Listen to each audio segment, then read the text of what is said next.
7 कंकरियां मारनी थी। बिस्मिल्लाह अल्लाहु अकबर। तो खुशी की और दोनों मियाँ बीवी को देखो अल्लाह बहुत प्यारे लग रही है। उसके बाद सही के लिए हम जब निकले ईद मुबारक भी लिखा आ रहा।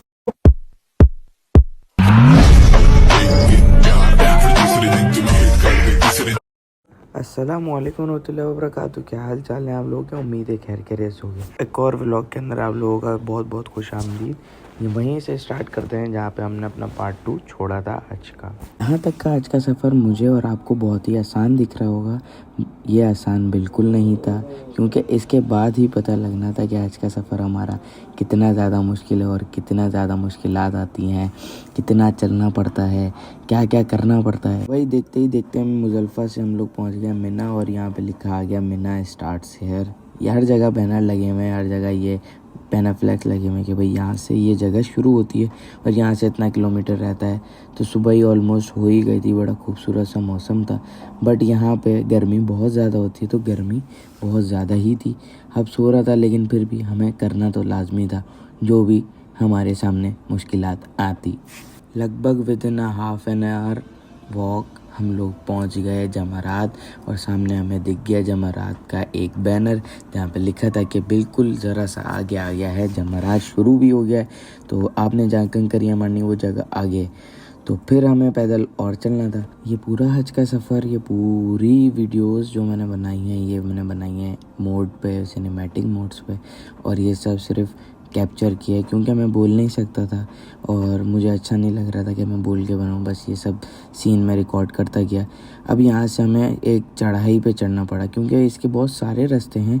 हमें जो बिल्कुल सामने और सीधा वे पड़ा वो बिल्कुल ये पड़ा, और जब हमने देखा सब यहीं जा रहे तो हम भी चलते गए। और ये बिल्कुल चढ़ाई ऐसी थी जैसे हम मरी की चढ़ाई पैदल चल रहे हैं। सांस इतना उखड़ रहा था कि क्या करें। यहाँ आने से पहले हमें जमा करनी होती है अपनी कंकरियाँ। मैंने जमा की और पोटली में रख दी थी। मम्मा की भी मैंने जमा की थी।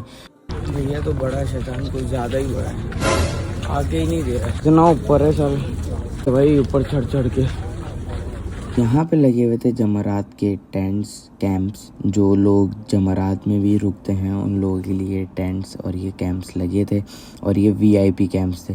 तो हम लोग ऊपर चलते ही गए, और यहाँ से जो नीचे का व्यू था, नीचे से भी लोग आ रहे जा रहे, और हम इतना ज़्यादा हैरान हो रहे थे कि भाई हम लोग तो जा ही रहे हैं, लेकिन हमारे साथ साथ जब हमने नीचे झांका तो नीचे भी हज़ारों लाखों लोग रमी करके वापसी भी चले गए। क्योंकि पहले दिन जो हमें मारनी होती है वो सिर्फ 7 कंकरियाँ मारनी होती हैं, वो भी सिर्फ बड़े शैतान को। अब जब हम आगे बढ़ते गए तो हमें दिखता गया कि भाई छोटा बड़ा शैतान कहाँ पे है और कहाँ एग्जिस्ट करता है। तो फिर हम लोग आहिस्ता आहिस्ता आगे चलते गए तो पहुँच गए छोटे शैतान के पास। ये था छोटे शैतान की दीवार जहाँ पे हमने रमी दूसरे दिन करनी है। फिर लोगों के साथ साथ चलते गए, जहाँ पे लोग रुकेंगे, जहाँ पे लोग मारेंगे कंकरियाँ, वहाँ से हमें पता लग जाएगा कि कौन सा बड़ा शैतान है। आते आते ज़रा सा आगे गए तो यहाँ दूसरा शैतान भी आ गया। हमने सुना था कि भाई पहले दिन बहुत ज़्यादा रश होता है, लोग यहाँ पे मारे भी जाते हैं, लेकिन बहुत आसानी ये हुई कि लोग जो हैं थोड़ा सा आगे पीछे, और यहाँ पे फ्लोर्स भी बहुत ज़्यादा बन गए हैं, तो थोड़ी आसानी हो जाती है कि कोई दूसरे फ्लोर पे चले आता है तो कोई ऊपर फ्लोर चले आता है, कोई नीचे चले आता है। तो यहाँ हम पहुँच गए आखिरी और बड़े शैतान के पास। यहाँ रमी करने के लिए आगे बहुत ज़्यादा रश होता है, तो हम ज़रा सा आगे घुमा के आगे करीब से कंकरियाँ मारना चाह रहे थे, तो हम थोड़ा सा आगे बढ़े। बिस्मिल्लाह अल्लाहु अकबर। अब बताता हूँ आपको इम्पोर्टेंट बात। हम लोगों ने एक एक कंकरी मारने के बाद कब पढ़ना था बिस्मिल्लाह अल्लाहु अकबर। हम लोगों ने 7 कंकरियाँ मारी। उसके बाद हम लोग चले अपने होटल की तरफ रवाना हुए, क्योंकि सब लोगों ने जाना भी था। और जब हम होटल की तरफ रवाना हुए तो एक हुजूम था भाई रोड पे, क्योंकि यहाँ पे कोई टैक्सी कोई गाड़ियाँ नहीं चल रही होती। सब लोगों ने पैदल का ही सफ़र तय करना होता है। हालांकि हम लोग इतना थक गए थे, रात से चल रहे थे, तो मैंने सोचा था कि यार, और मम्मा ने कि हम लोग टैक्सी करा लेंगे, बट टैक्सी थी नहीं तो कराते क्या। तो हम लोग पैदल हिम्मत करते करते करते करते चलते गए। और ये बताता चलूँ कि रमी के बाद, मतलब कि कंकरियाँ मारने के बाद, हम लोगों ने सबसे पहले हमें फ़ोन करना होता है हमारे कुर्बानी वाले को, और कुर्बानी का बताना होता है कि हमारी कुर्बानी कर दे, हमने कंकरियाँ मार दी हैं। तो हम दोनों ने कर दिया फ़ोन, और आधा घंटा इंतज़ार करने के बाद हम लोग बैठे रहे। फिर हमारे पास कॉल आती है कि आपकी कुर्बानी डन हो गई है, आप हलक करवा लें। हलक मतलब गंजा हो जाए। तो हमारा आराम की पाबंदियां सारी हो जाएंगी ख़त्म और हमारा हो जाएगा हज कंप्लीट पहले दिन का। और जो इसकी सुन्नत और वाजिबात रह जाएंगे वो रह जाएंगे दूसरे और तीसरे दिन कंकरियाँ मारना और मिना में रहने का। तो ये सारे अहकामात और ये सारे अमाल होते हैं हज के अंदर जो हमें करने होते हैं पूरे। विदिन हाफ एन आवर हम लोग ज़रा सा बढ़ते गए। बैठने के बाद हम लोग फाइनली अपने होटल पहुंच गए। दोपहर का टाइम हो रहा था। ओए होए बहुत गर्मी थी। तो सुबह पहुंच के जो सुकून मिल रहा था ना, और यहाँ पे जो खुशी की और एक्साइटमेंट थी कि भाई अल्हम्दुलिल्लाह हम लोग बन गए हैं हाजी। ये सुकून वाकई वो सुकून था जो इंसान बीमारी की हालत के बाद जो बिल्कुल सेहतियाब हो जाता है वैसी। यहाँ की धूप में अगर आप 10 मिनट भी चल लो तो आपका सर घूमता है और धूप भी बहुत लगी तो टेंट गर्म भी हो गई, घूम भी गई और भूख भी लग रही थी। तो चलो मैंने यहाँ पे पढ़ी नमाज, और नमाज पढ़ने के बाद मैंने मम्मा को बोला कि चलो भाई चलें, अब हमने करना है तवाफ़े ज़ियारा। और बस देख सकते हो आप लोग कैसा पागल हुआ हूँ मैं। हो गई थी और मम्मा को अब ईद तो मिलना, क्योंकि भाई ईद भी मुबारक, हज भी मुबारक, कुर्बानी भी मुबारक है भाई। हाय हाय हाय क्या बात है। ईद मुबारक, हज मुबारक, कुर्बानी मुबारक, सब बहुत बहुत मुबारक हमें भी, आप सबको। बहुत ज़्यादा हमारी भाई तबीयत थोड़ी सी डाउन हो गई है क्योंकि चलना बहुत होता है यहाँ। खैर जैसा मैंने आपको ब्लॉग में बताया जा रहा वैसे अभी भी देखते जाओ, चलने मार। और अब करना है तवाफ़ हमने ज़ियारा। था सऊदी अरब की ईद का पहला दिन और यहाँ पे गाड़ियाँ वगैरह सब बंद हो गई थी, लेकिन यहाँ पे जो वो गाड़ियाँ चल रही थी जो बहुत ज़्यादा किराया ले रही थी और फ़ायदा उठा रही थी इस दिन का और हाजियों का। तो यहाँ पे हम लोग फिर भी पैदल चले। हमने बोला हम क्यों गाड़ी करें और क्यों पैसे ज़ाया करें, इतना पैदल चला है तो आगे भी पैदल चलेंगे ही। तो हम लोग निकले टनल से, और यहाँ का आप ट्रैफिक देख के अंदाज़ा लगा सकते हैं कि लोग अपनी आसानी के लिए कैसे कैसे ट्रैफिक वगैरह को इस्तेमाल कर रहे थे, गाड़ियों में सफ़र कर रहे थे। बट फिर भी हमने बोला कि हम ऐसे ही चलेंगे। ये देखो दोनों मियाँ बीवी को देखो स्कूटी के ऊपर जा रहे हैं। तो ये जो है ना ये भी बहुत चलती है यहाँ पे इलेक्ट्रिक स्कूटी। यहाँ पे सिर्फ साइकिल, इलेक्ट्रिक स्कूटी और इलेक्ट्रिक स्टेशंस भी है जहाँ पे ये इनकी बैटरी फुलफ़िल होती है। तो बहुत ज़्यादा फ़ायदेमंद और बहुत ज़्यादा यहाँ पे टेक्नोलॉजी हाई है, तो हमें देख के सीखना भी चाहिए। खैर अब चलते हैं हरम की तरफ और वहाँ पे आपको एक और अच्छी चीज़ दिखाता हूँ। तो भाई टनल क्रॉस करने के बाद हमें दिखता है ये क्लॉक टावर, जो कि बहुत ज़्यादा खूबसूरत लग रहा था, चमक रहा था, धमक रहा था। और ऊपर से इसकी लाइटिंग आप देख सकते हो, जैसे ईद की खुशियाँ सारी इसी में ही भरी हैं। इसको देख के जो मज़ा आ रहा था वो अलग ही लेवल था, रोशनी, डिस्को लाइट्स वगैरह सब। तो हम लोग यहाँ से एंटर हुए खाने काबा के तवाफ़ के लिए। यहाँ पे मैंने देखा कि यार बहुत सारे लोग सोचते हैं कि हम पहले दिन करेंगे तवाफ़े ज़ियारा, सेकंड डे करेंगे और थर्ड डे करेंगे, बट हमने सोचा कि पहले दिन ही होके चले जाएं, बाकी फिर आराम से हम अपने दिन गुजारेंगे। यहाँ पे जब हम देखते हैं तो बाआसानी हम लोग अंदर चले गए, बाआसानी हम लोग तवाफ़े ज़ियारा के लिए इजीली गेट से एंटर हो गए, क्योंकि लोग थोड़े से कम थे। बहुत सारे लोग सोचते हैं ना कि हम अभी कर लेंगे बाद में कर लेंगे। फिर हमने इंटर होते ही खाने काबा को देखते ही नफिल पढ़े, और मैं भी आप लोग भी पढ़ोगे जब आप पहली दफ़ा खाने काबा या बार बार देखोगे। तो जब इंटर होते हैं हम लोग खाने काबा को देखते हैं तो हम नफिल अदा करते हैं देखने की। माशाल्लाह से बहुत अच्छी जगह मिली जहाँ से हम बिल्कुल सामने खाने काबा देखते और अपना नफिल पढ़ते।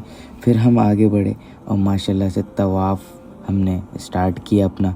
यहाँ पे आप देख सकते हो कि ऑडियंस इतनी नहीं है, लेकिन फिर भी यहाँ का जो मज़ा है ना वो अलग ही मज़ा है। ये कहलाता है एक छोटा उम्रा, क्योंकि हज तो हमारा हो ही गया, लेकिन इसके साथ जो ये तवाफ़ ज़ियारा होता है ये पूरा उम्रा कहलाता है, क्योंकि इसमें हमें तवाफ़ भी करना होता है और इसी के साथ हमें करनी होती है सही। यहाँ पे हमने बिस्मिल्लाह अल्लाहु अकबर पढ़ा और अपना तवाफ़ शुरू किया। इस बच्चे से देख के आप अंदाज़ा लगा सकते हो कि यहाँ पे माशाल्लाह से छोटे छोटे कितने बच्चे आए होंगे हज के लिए। और ये देखो कितना प्यारा लग रहा है ऐसे गोद में चल के। यही नहीं और भी बहुत सारे मुझे बच्चे दिखे, आगे भी आप लोग देखें ये। और माशाल्लाह से इतने से बच्चे माशाल्लाह से हाजी बन रहे हैं, तो अच्छा भी लग रहा था देख के। और इनको गोदों में उठाए हुए तो माशाल्लाह बहुत प्यारे लग रहे थे। ये देखो कितने क्यूट लग रहे हैं, माशाल्लाह ज़रूर कहिएगा आप लोग लाजमी। भाई मुझे तो बच्चों की शरारतें मस्तियाँ बहुत अच्छी लगती हैं, तो इसलिए मैं इसी के साथ साथ घूमे जा रहा था। फिर हम वापसी माशाल्लाह से पहुँचे मताफ़ की साइड। और मैं आपको जितना बताता चलूँ कि यार मैंने जब जब भी व्लॉग बनाया है ना, तो मैं खाने काबा के करीब बहुत गया हूँ और आप लोगों को बार बार खाने काबा दिखाया। तो आप लोग इसको देख के दुआएँ भी किया करो और खुश भी हुआ करो, और ये भी दुआ किया करो कि अल्लाह ताला हम सबको अपने दर की बार बार हाज़िरी नसीब फरमाए। हमने तवाफ़ किया, फिर उसके बाद सही के लिए हम जब निकले तो फिर पता लगा कि भाई आवाम कितनी है। आवाम इतनी थी सही में कि नीचे ऊपर फ्लोर फुल हुए हुए थे, और हमें सबसे टॉप फ्लोर पे भेजा। और सबसे टॉप फ्लोर की जो सही थी वो कुछ ज़्यादा बड़ी थी, और देख सकते हो आपके अंदर व्हीलचेयर वाली जगह भी फुल थी, और व्हीलचेयर वाले यहाँ बाहर भी अपनी व्हीलचेयर चला रहे थे। वरना ये सुनते नहीं है, वरना सिर्फ एक ही वे में चलते हैं ये लोग। लेकिन फिर भी बाहर बड़ी बड़ी सी सही में मैंने बहुत घुमाया अम्मी को, और देख सकते हो आपके पाँव की हालत क्या हो गई है। इतना ज़्यादा लाल और कुरकुरे हो गए कि भाई मेरे तो कर अलग है, कुछ नहीं हुआ, लेकिन पाँव में लोगों के छाले पड़ जाते हैं, दर्द हो जाता है, लेकिन फिर भी सेट था। देखें जैसा मैंने आपको कहा था कि यहाँ पे ईद मना रहे थे, तो ऊपर ईद मुबारक भी लिखा आ रहा था। माशाल्लाह माशाल्लाह, अच्छा भी लग रहा था। तो यहाँ पे हमारे पास कोई बुफे सिस्टम नहीं था, क्योंकि यहाँ थी ईद और ये हम तीनों दिन गवर्नमेंट के हवाले होते हैं, तो हमें खाना खुद ही खाना पड़ा। तो ये कुछ नया टेस्ट किया। फिर उसके बाद हम बस में बैठ के रवाना हुए मिना के लिए, क्योंकि कहा जाता है कि पहली दूसरी रात मिना में गुजारना सुन्नत है। मतलब कि 1/3 रात, मतलब रात के कुछ पहर हमने मिना में गुजारने हैं, होटल में नहीं रहना, ये सुन्नत है। तो हम सुन्नत को सुन्नत समझ के नहीं, हम फ़र्ज़ समझ के करेंगे तो ज़्यादा बेहतर है, सवाब भी डबल से डबल होता जाएगा। फिर हमें बस वाले ने उतारा बिन दाऊद की तरफ, वहाँ से हमें फिर से लंबा चलना था, वरना हम सोच रहे थे कि बस में बैठेंगे और हम आगे पहुँच जाएंगे। लेकिन फिर चलते हम जमरात आए, और जमरात के आपको ये दिखाता हूँ कि फ़्लोर कैसे हैं, 1st 2nd 3rd 4th floor. और इसका आर्किटेक्चर इतना कोई ज़बरदस्त बना हुआ है कि बाआसानी अब लोग चल सकते हैं और जमरात को कंकरियाँ यानी कि रमी कर सकते हैं, और बहुत आसानी से बाआसानी अपने घर जा सकते हैं। वरना बहुत ज़्यादा लोग शिकार हो जाते थे और उनकी अमवात होती थी। खैर हम अब ज़रा सा आगे बढ़ते तो राइट हैंड साइड पे आपको ये मस्जिद दिखती है, मस्जिद खैफ, मस्जिद नमरा। ये जो मस्जिदें हैं ये होती हैं सिर्फ हज के मौके पर ओपन, तो ये साल में एक दफ़ा खुलती हैं। तो ये बहुत ही खूबसूरत और कुशादा बनी होती हैं। यहाँ पे लोग बहुत ज़्यादा ठहरते भी हैं और इंतज़ार भी करते हैं कि सुबह और हम जाएँ। तो हम फिर आगे बढ़े और अल्हम्दुलिल्लाह पहुँच गए अपने कैंप्स में। और ये सुबह का व्यू भी आप लोग देख लो। बाकी के नेक्स्ट के व्लॉग में आप लोगों ने जुड़ना है तो बहुत ज़्यादा लाइक, कमेंट, शेयर, सब्सक्राइब लाजमी करिएगा। इसी के साथ हमने सुबह का नाश्ता किया और लेट गए सोने के लिए। अब मिलेंगे आपको हम दूसरे और तीसरे दिन ईद के। अपना बहुत सारा ख्याल रखें, दुआओं में याद रखें। अल्लाह हाफ़िज़।